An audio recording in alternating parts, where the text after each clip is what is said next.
Okay. Just an impromptu thing. Take those off here. Thanks for joining. For those of you with insomnia, I'm sorry. Maybe this will help because it will be very boring and it will put you to sleep.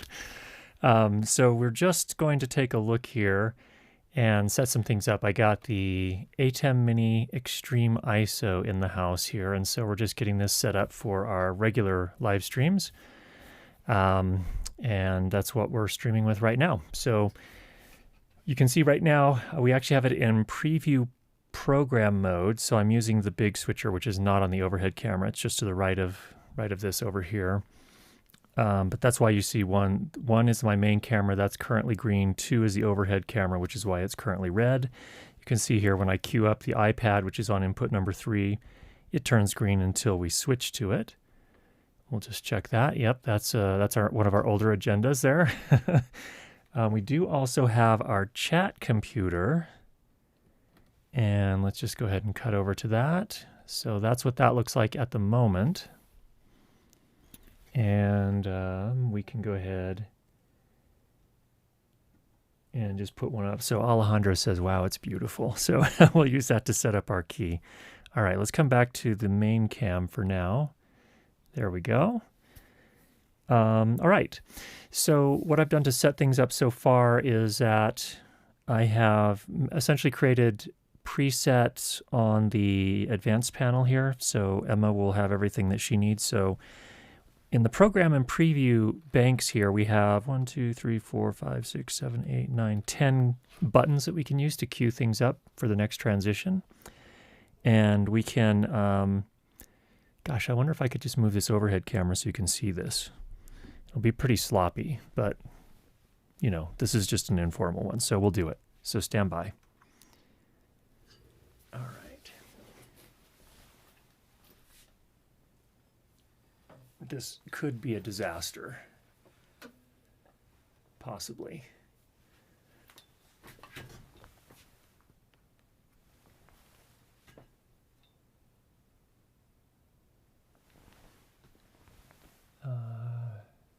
Okay. Now getting myself close enough to the microphone is going to be interesting. So let's go back over to the overhead. You can see some of it now. So the cool thing is these are all soft keys. So you've got a scribble strip here that shows things here. So we're using the C70 as our main camera. We've got our overhead, which is a GH5. iPad is on the 3rd. Chat computer's on the 4th. We'll use that to key. Media players 1 and 2. Let me just show you those really quickly. So those are just we're going to start soon. And thanks for watching. Just to get to those quickly, we have our super source here, which is our question and answer type thing. So that's what we have set up so far. Let me just come back here to the overhead. So the way this works, let me just pull this down, hopefully not pull anything out in the process. The way this works is we can actually come into settings and then you can do your button mapping. So you can essentially tell it what you want on each of your buttons here. So here, for example, let's go to button number 8 and we can choose what input we want. So we can just use one of the colors, or well, just fade to black there. These are all of our inputs that we have configured.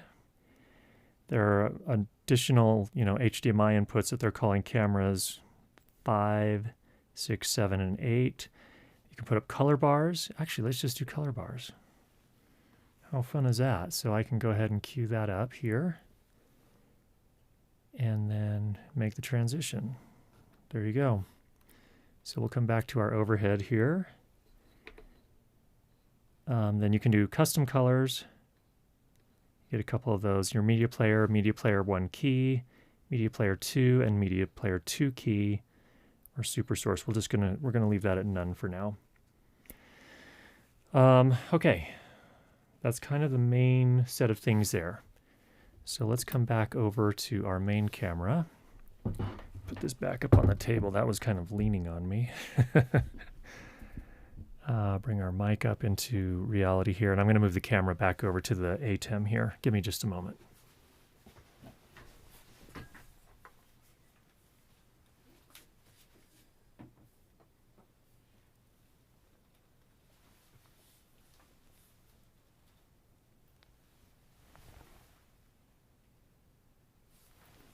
Okay. All right, now what I want to do is I want to work a little bit on the key here. So I'm going to go ahead and turn the key on. And actually we'll transition that on. Okay, it's keying the wrong thing, which I knew, but I needed an actual live chat. So I did a private stream earlier, and the problem with a private stream is you cannot, there's no chat, so you can't, so it's harder to get the key set up. So what I want to do here now is actually go into the software control app and set up the key. I could actually do that from here as well. Yeah, we can do it right here. So the cool thing about this, I think, is that we will be able to, we've got the, okay, so we're going to use a Luma key, I believe. Come back over to our palettes. Yeah, we'll just use the Luma key, no big deal there. I think the mask is fine. I think it's the flying key is in the wrong position. And that's what we need to change. So the question is, how do I get to the flying key over here on the advanced panel? Ah, here we go. Flying key. Okay. Ah, yes. So I'm using the joystick on the advanced panel now to get what we want. So there's Alejandro. Thanks, Alejandro. Now what I need to do is go back to the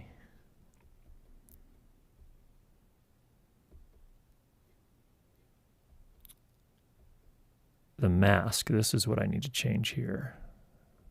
Oh no, that's still going to be for the key. Okay, so I'm going to have to do this manually here. So let's, I want to bring the top down. Oh, much easier with a knob. And that is going to be pretty good there. So what I want to do, that looks pretty decent, right? Leave that there. Actually, I'm going to bring this up a little bit. See that little line there? We want to get rid of that line. There we go. So we'll bring it back down on the flying key. Sweet. Okay. I think that's good. Let's see how it looks. Big bold letters. OMG, I don't understand video switchers yet. It's like it's just a mixer, Lloyd. It's really just a mixer with a few other little concepts to learn. Okay, so I think we've got that going. So now I should be able to transition the key off. There we go. And then if I came to the overhead camera, ooh, now we're all crooked. Hold on, this could get a little bit seasick.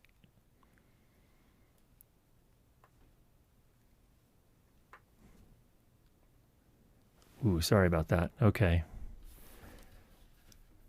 That'll be good enough for now. We're a little crooked on the desk, but we'll live with it.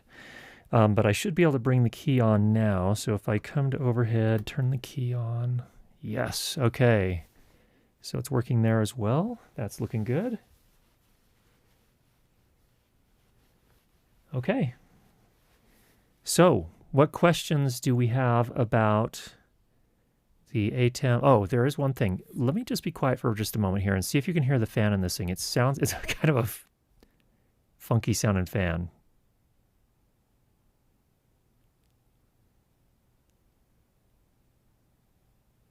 Don't know if you can hear that on the stream or not. Definitely louder than the ATEM Mini Pro and Mini Pro ISO. Obviously, there's more going on in this thing, so it needs more cooling. But there are a few things I've noticed so far. So that's one of them. It does have more vents. It has vents on the side here, plus a long vent across the back above all of the ports here. And so it definitely has a different thermal envelope that it's dealing with. And of course, oh yeah, yeah, we already did the super source, didn't we? I wanted to show, so, whoops. So what I need to do is turn that key off, go back to background, Now, the super source here is something that we did not have in the ATEM minis before. I did have this in the big ATEM switcher, but not in the minis. So that's another new thing that we've got here, which is pretty cool. Going back to the overhead. A couple things also. Headphone jack here. Really nice thing about this that I've noticed is that there's a lot less latency on this. So it's actually almost viable to actually listen to yourself through this. There is obviously some latency.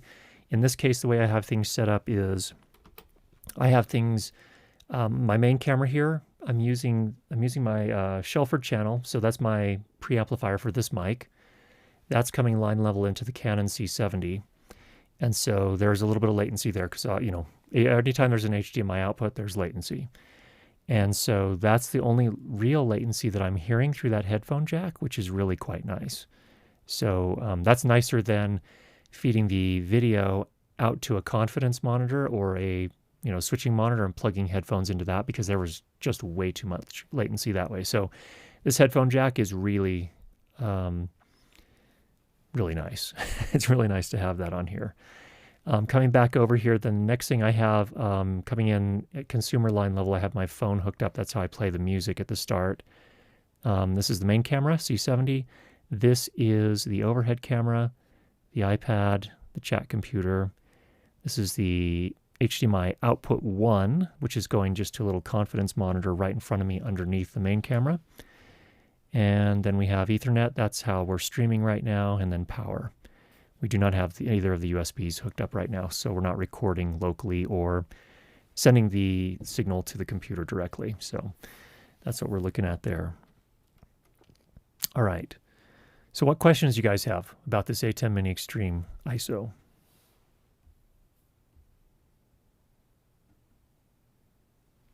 Oh, Lloyd has a little something here for us. The noise floor is well behind your voice, so if the fan is in there, it's camouflaged. Nice, good. It's also a little bit in the null of my microphone here. So my microphone is here, and the ATEM is just down this way. So it's just out of the polar pattern a little bit, so that's helping as well. And normally it will be actually not, unless I'm doing some sort of demonstration with this, it'll be sitting almost entirely behind the microphone and a little bit more distant, so that'll be helpful as well. So thanks for that. That's good to know.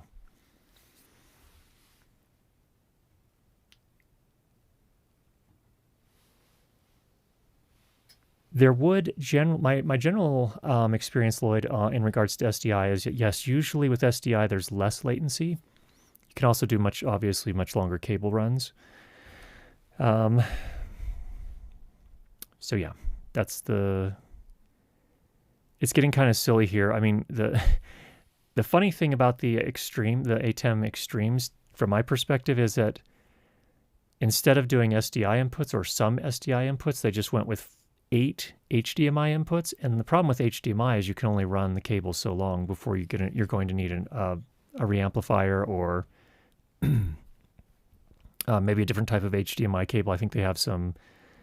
Do they have fiber optic HDMI now? I don't know, but it's just kind of a weird choice. HDMI is it's nice because you can hook up all sorts of devices, but it's not so nice because it seems like there's just almost always more output latency from most devices.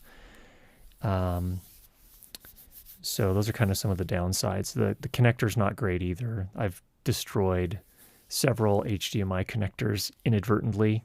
If anything gets pulled too hard, the nice thing about the SDI cables are pretty tough and they lock. And so even if things, I guess the potential downside of that is that if you have, for example, an SDI cable connected to your camera and someone comes along and trips on it, they could pull your camera down, which is not good. So I guess maybe it's better to have the HDMI cable just pull out as opposed to destroy your camera or potentially destroy your camera. So I guess it's a mixed bag. So those are some thoughts on that. There we go. Isaac says, HDMI to fiber, it's the only viable option for over 5-meter cables. So there you go. All right. I think, so that's a simple setup. Part of what is useful about this to me as well is, so let me give you some background on that big switcher that we added. Something funny about that thing, and I haven't figured out what it is, that the gamma curve or the color space from my camera, I don't know what it's using there. It's doing something different such that I can get everything looking perfect on this camera, or actually any camera, and then when I feed it over to the big ATEM and then out to the encoder, maybe it's the encoder, I don't know, but it just does something weird to the gamma, and so it looks really washed out and not right. So I've really struggled with that. And also, it's a lot of work to set that thing up every week, frankly. This is a little bit more manageable here. Although my desk is a disaster with everything here. Normally what I have to do, here's part of it too, so I have this set up on my desk here where I have my two near field monitors here and here. And I usually have to take the right one and move it to the other room so that Emma can sit at her little station here with the chat computer and the advanced panel, just so there's enough room for everything. Tonight I actually have the monitor here just because I have the switcher or the advanced panel here. So we didn't move anything extreme, so that made things a little bit easier. Anyway, that's the frustration I've had with the big ATEM and the associated, it's a Tascam VSR 265, I think. It's actually capable of doing HEVC encoding as well as H.264, but just something weird is happening in terms of gamma, and I haven't sorted that out yet. All right, so let's go see here in the chat.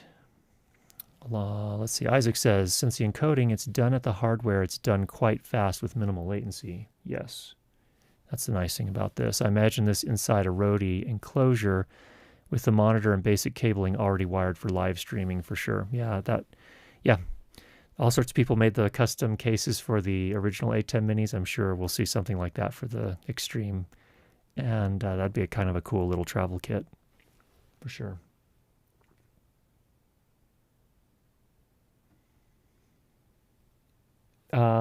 Let's see. So let's go back. So you're asking, I don't know if we already answered this question here. Let's just go take a look. Oh, I'm going to transition my keys out. Here we go. It's a good thing that I normally have Emma to do all this. Are you asking what's connected here? So I don't actually have the big computer connected to this right now. So this is not connected via USB to anything. And I don't have the big computer, the Mac, set up as feeding an input into the Extreme yet. I can do that, and that certainly I will do that for sessions where we need to do that. But that'll be the next thing that I'll hook up as well. And then another thing that you can do in the software, I don't know, can you do it on the advanced panel as well? I don't see a way to do it, but in the software control, what I can do is I can also connect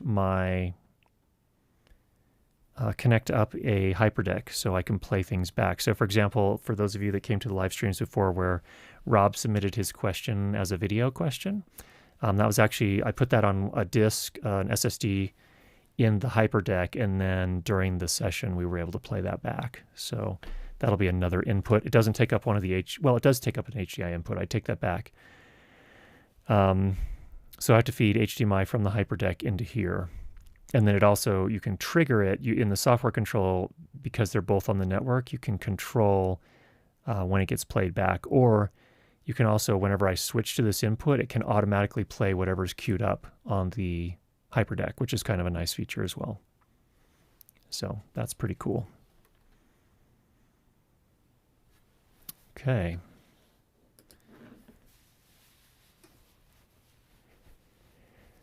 A couple questions have come in here. What was the previous system I was using? Oh, let's put that on the screen. Previous system. There have been a lot of previous systems. So I have a confession to make if it wasn't already obvious to you. I didn't used to be that big on live streaming, and I did a pretty kind of janky, crappy live stream for many years. And slowly over time, it got a little bit better and a little bit better. But once the ATEM minis came out, that's when I tried to step up the production quality a little bit. And so it became kind of this obsession. And buying that big switcher, frankly, was a mistake. Should not have done that. So I bought the ATEM 2ME 4K production. I don't remember the whole name of that thing, but it's a big, expensive rack mount switcher, and it has cool features. One of the big things I was most excited about was having something along the lines of a super source like this, so I could switch over and we could pop over to the questions for the sound for video sessions, and that's one thing we could use it for. Another thing, we could get a streaming bridge and bring in a guest, and we still could potentially do that. Although I will say, I found what's interesting is I found that working with guests, even though I have a 200 megabit fiber connection here, I have found that it generally works better to use an online or cloud platform of some sort to bring us together, as opposed to having them send their stream to me and then me streaming out from there.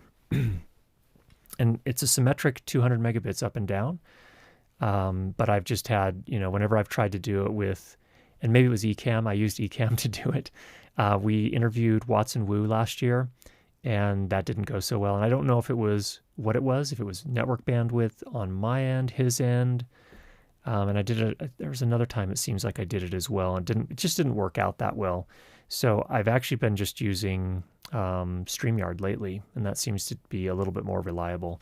Last week, I realized last week that when we interviewed Brendan about his Zaxcom setup,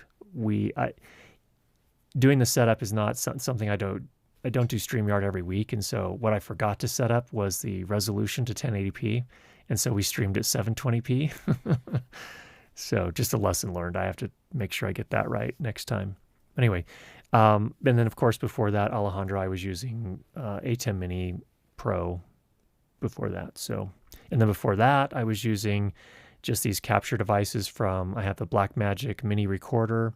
That one never worked that well. And actually, after the pandemic started, I already had my ATEM Mini, and there was actually, if you recall, closer to the start of the pandemic, everyone wanted a streaming device or capture card. And so there was one guy that contacted me out of the blue. I don't know even how he got my address, but he said, "Hey, I will pay you to buy whatever capture card you have on hand that you're not using." And so we sent him the old Blackmagic mini recorder. And then my friend Levi wanted one, and so we gave him, I had an AJA capture card as well. He got that. So anyway, I've used a whole bunch of them over the years, but I think the ATEMs are probably some of the better ones. And I'm in the process right now of putting together a review on the Epiphan Pearl Nano, which is a different device. It's not so much a switcher like, like what we have here with the ATEM. Let me just figure out how we do this. Okay, here's how we do the transition. Oh, that kept it on. Clever. So I can actually, there we go. I'm learning how to do this. Emma is the one who knows how to do it. And I lost my train of thought here. Don't even remember what I came over here to show you. But anyway, so Alejandro, that's hopefully that makes sense in what we've done before. Let's take a look and see what else we've got here. Jason. So many buttons on this thing. And honestly, I will say this. That's a good point that you bring up there. I will say this, that I feel like, how do I turn this? How do I switch over? There. So many buttons on this thing. This is actually really like a disaster waiting to happen. I mean, there are just so many buttons. You're right. And I haven't even looked at the banks here. I mean, I'm not super familiar with how this part works yet. I know John Barker at Here to Record has done some tutorials. I started to watch them, but I haven't looked at all of them yet. But you have some new buttons up here that we didn't have on the previous ATEM minis.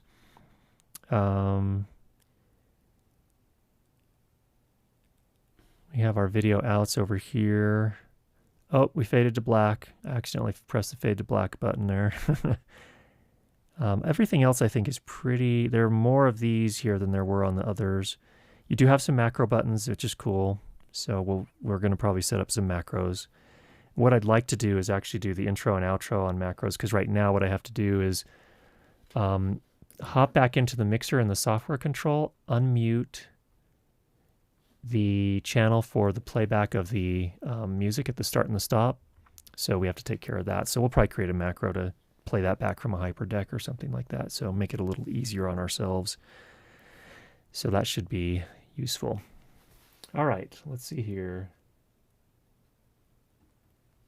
The monitors you use when you're editing on Adobe Audition. Hey, I have something to say. You just invoked my attention deficit disorder. I actually did buy a license or not buy a license, but I resubscribed to Adobe Audition. I just was finding myself tripping on a bunch of things, and I was excited about the release of version 17 of DaVinci Resolve, but that's been crashing on me. So I had to get some work done, and I said, never mind, we're going back to Adobe Audition for now.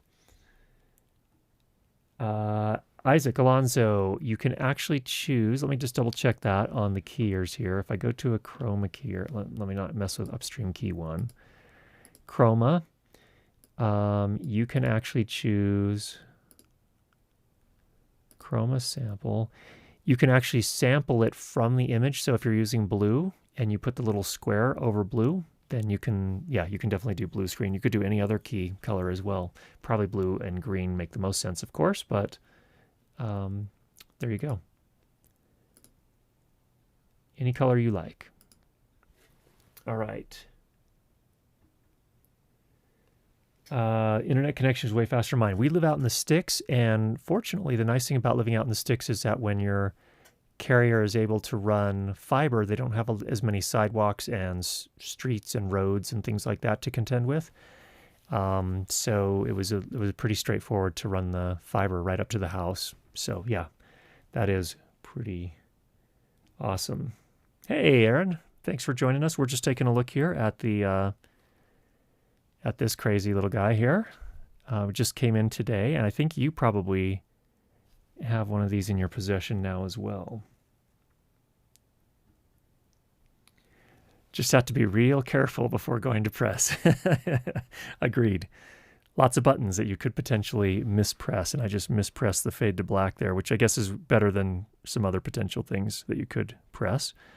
But so far, I think if you've used any of the others, this one's pretty straightforward. So I'm pretty happy with it here so far. I need to talk to my graphic design guy, Casper, and get a little something made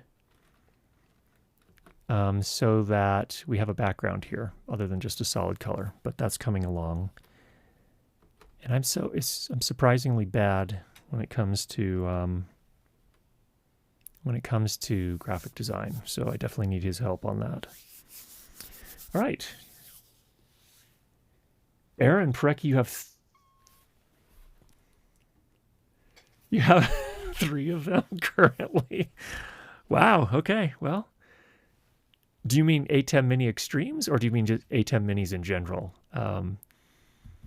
There's a lot of extremes if you've got 3 extremes. But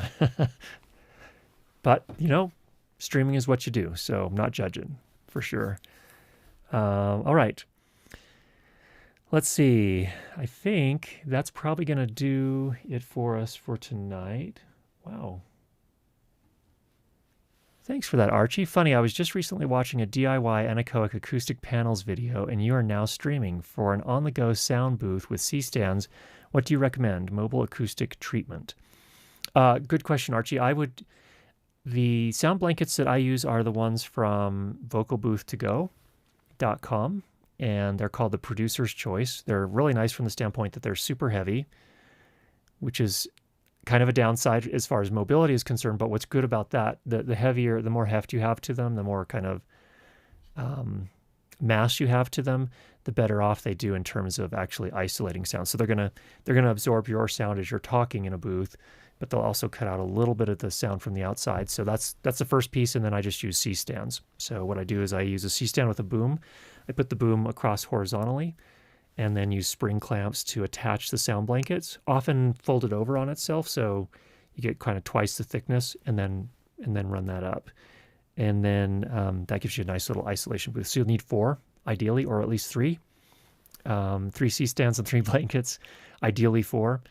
And that can make a pretty decent mobile booth. Now, Vocal Booth To Go also makes vocal booths that are supposed to be mobile. So you might find something better that fits your needs a little bit better than that. But that's generally what I do if I've, for example, if I'm recording a voiceover at the office is just a mess in terms of sound and noise. And so even if I do find a relatively quiet conference room, I generally have to bring several sound blankets and put them up around the person that's doing the voiceover so that we don't have to fight with all the noise that's going on there. So hopefully that helps, Archie. Brian, how much? Do you mean how much does this... let's see here. Let's go. It's going to take me a second to get this all sorted. Here we go. The Extreme is $999 and the Extreme ISO is $1,295, if that's what you're asking. I think that's what you're asking. I hope I got that right. Isaac says, let's bring the key back up. Imagine someone making an actual plastic mask to block the buttons you won't need to avoid ruining a stream. That's a clever idea. Just as far as dust covers, there is a company called DeckSaver out of the UK, and they actually made a cover for the ATEM minis, the smaller ones, the original, the Pro, and the Pro ISO, and hopefully they'll make one for this as well. It's a pretty straightforward device. Like, it's not that complicated to make a new design, so hopefully they'll be able to do that. Yeah, 3. Aaron, we are curious now that you have 3 of them. You have 3 Extremes, 1 on loan from DVE Store, 1 on loan from Blackmagic Design, and yesterday the one I actually bought arrived. Well, that's going to be fun. I'd love to see what you do with all of them together. You could maybe do a super source within a super source. Is that possible? It might be possible. Something to play with. All right, Archie. Yeah, you bet. Hopefully that works out well for you. All right. Well, Aaron, I hope you do get to go to, where was it? Were you planning to go to Romania? I can't remember. You were going to go somewhere, but I hope that this pandemic continues to settle down and that we're able to get out and do some live shows here pretty soon. So other than just our live streams from home or your studio in your case. Well, thanks everybody for coming by. We will obviously have more on this as time goes on. The interesting thing as far as the audio is concerned, it's exactly the same as all the other ATEM minis. You know what also is really interesting? That big $4,000 2ME didn't have any of the effects that you can apply here in the ATEM minis, which is just, the ATEM mini, it's so weird. Their really expensive line is missing a lot of features. And especially now that the ATEM mini Extremes have this super source, it's like, unless you need 4K, which maybe you do, I don't know, but most people don't. It's like the value proposition on those gets smaller every day on the big ones, and these get better every day. I'm interested. Oh, by the way, I don't know if you were here for this, Aaron. I am curious what you think of the fan noise from the Extremes, if you've noticed that to be a problem for you at all. Seems like it makes a little bit more noise.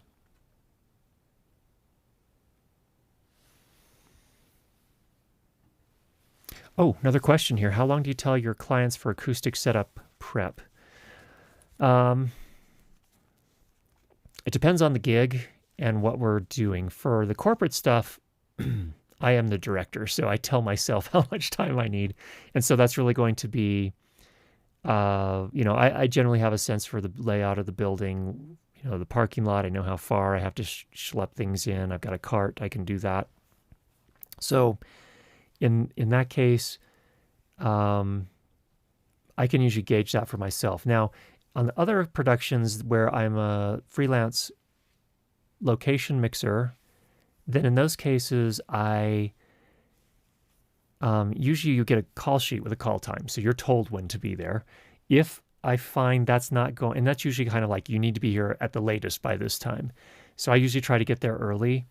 And with a lot of the crews that I work with, or crews that I've worked with many times, in a lot of cases, for example, they're also asking me to bring a bunch of gaff gear, a bunch of lighting and C-stands and stuff like that. So I do have to get there a little bit earlier.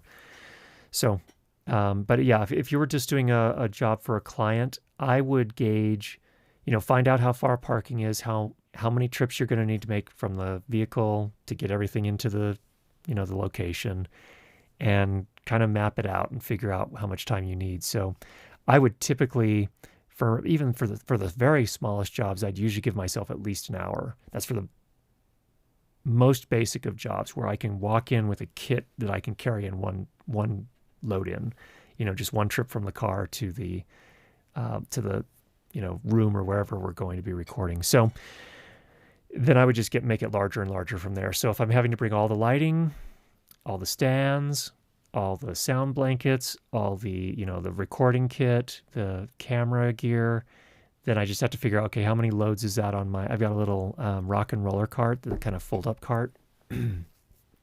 So I figure out how many trips I'm going to have to make with that, kind of estimate how long each trip would take, so on and so forth. So there's just a lot of things to take into account. So I would start with at least an hour usually. I like to have everything set up so that when the talent shows up, we're pretty close to ready to roll. Only thing I need to do is put a lav mic on them, maybe just review the script or whatever it is, but just be able to really get to work as soon as they show up. So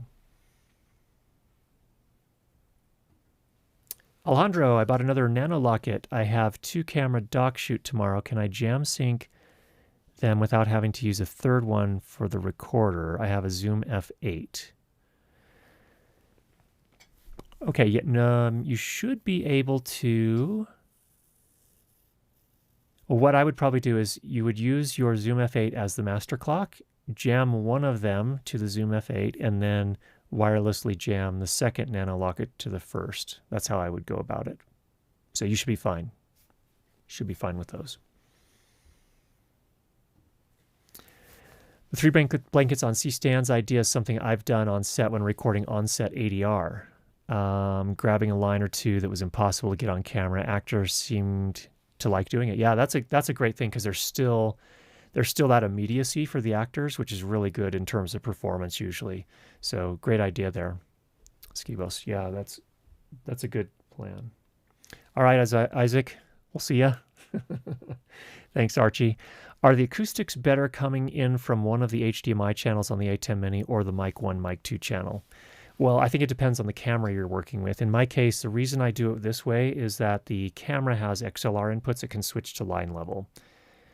And they're going to be cleaner than what I can get in an unbalanced 3.5 millimeter input into the ATEM. So I'm going balanced out from my microphone preamp here, balanced into the camera via XLR cable at line level. So generally, I think you're going to get better results that way. Now, if you're talking about a camera with a 3.5 millimeter mic input, it could go either way.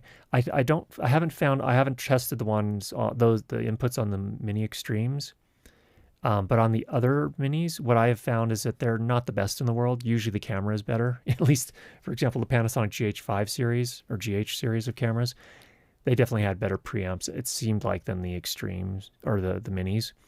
So that's how I would generally do it. But these are okay. I mean, if you feed these line level, they're actually okay. It's when you use the preamps that they're kind of noisy. I've used the preamp a couple times and was not impressed. A little bit on the noisy side. All right, Aaron has not heard much in terms of fan noise at all. Still well within your tolerance. Fair enough. Fair enough. All right, we'll talk to you later. Gold mine like always. Well, thanks, Archie. Thanks for coming by. Blackmagic, it's following the DJI approach. If someone is going to steal sales from their expensive gear, it's going to be themselves. Yeah, so they're cannibalizing their own product line. I think really what's probably happening, or what I hope is happening, is that the rack mount line, the 1 and the 2 ME line, it's already, for a while, it's been in need of a refresh, and I imagine they're working on incorporating a lot of the technology that they've developed for the minis into that. So for example, having scalars on every input, I don't know how feasible that is to do it on a switcher that has like 20 inputs, and what that does to the cost basis and the, eventually to the price. But it'd be really nice to see all that in there, because it is a pain to have to do another scalar, bring up a whole bunch of scalars. So, which are little converter boxes. So that would be nice. One thing there, that would be nice. It would be nice to have all of the ability to do the things that you can in terms of audio, like we have in the minis, with all of the dynamics processing, the equalizer. Just be nice to have that. Right now, basically all you have is a fader in the 2ME. And so there's just not a lot you can do there. But anyway, we'll see what happens there.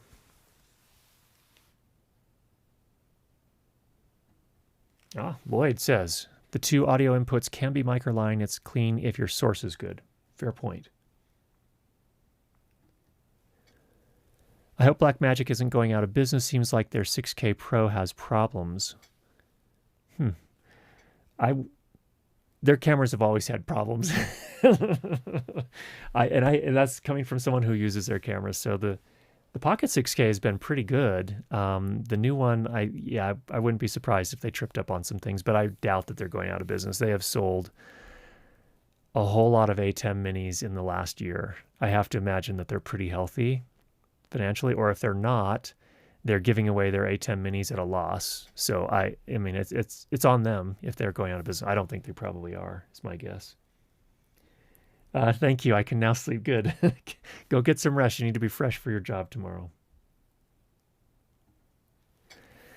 Greg says, seems like most producers schedule 45-minute setup time. Usually ends up being 90 to 120 minutes. Worst case so far, 3.5 hours to first frame. It was painful. Ooh. Yeah, and I think that's going to also depend on the experience and the kind of level of professionalism of the crew. So if you're working on like a student project, those generally run a lot longer. Like it takes them a lot longer to do everything than they realize, even if they have planned things out really well. So I worked on a projection back in the summer of 2019, and it was all just a passion project. And I was there before my call time, and we were supposed to start shooting, I think, at 10 a.m. Didn't start till at least 11:30, and my call time was like 7 a.m. So yeah, it depends on the production. Even some of the, the bigger budget. I mean, for me, they're in the grand scheme of things that I would call small budget, so like $10,000 to $20,000 productions, even those can tend to run. They can all run behind. It just depends. Is there a mixer recorder with HDMI output? Not that I know of. Interesting question. But if anyone else knows of one of those, please let us know. I've never heard of anything like that, though. No, usually you go line output, and it's either going to be generally an unbalanced 3.5 millimeter TRS output, stereo output, or it will be two XLR balanced outputs generally, or they can also be TA3 TA3s, or the mini XLRs basically. So those will also be balanced, but I've never seen an HDMI output on a mixer.